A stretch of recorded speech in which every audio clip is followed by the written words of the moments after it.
Hi guys, आज चाहिँ नयाँ एउटा भिडियो लिएर आएको छौँ जहाँ कि हामीले रामेन पकाएर खाँदैछौँ। फर्स्टमा तावा बसाएर थोरै तेल हालेर उमालेको रामेन चाहिँ त्यो तेलमा तावामा हालिदिने र त्यो तावा पहिल्यै मैले बोइल गरिसकेको थिएँ, सो मैले भिडियो बनाउन पाइनँ। यसमा चाहिँ हामीले 3वटा रामेन लिएको छौँ, जसमा 2वटा चाहिँ पिरो सस हालेको छौँ। अनि अर्को यो भेजको सस चाहिँ सबै हालिदिएको छौँ। फ्राई गर्दाखेरि चाहिँ अलिकति धेरै बोइल भएछ योपालिको रामेन चाहिँ, but was very very nice in test.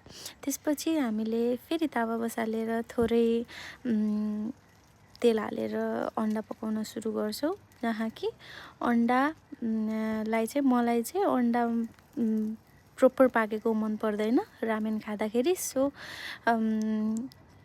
मैले चाहिँ योल्क चाहिँ नपकाइकन राख्छु while having ramen or any kind of noodles, and here is our ramen ready to serve.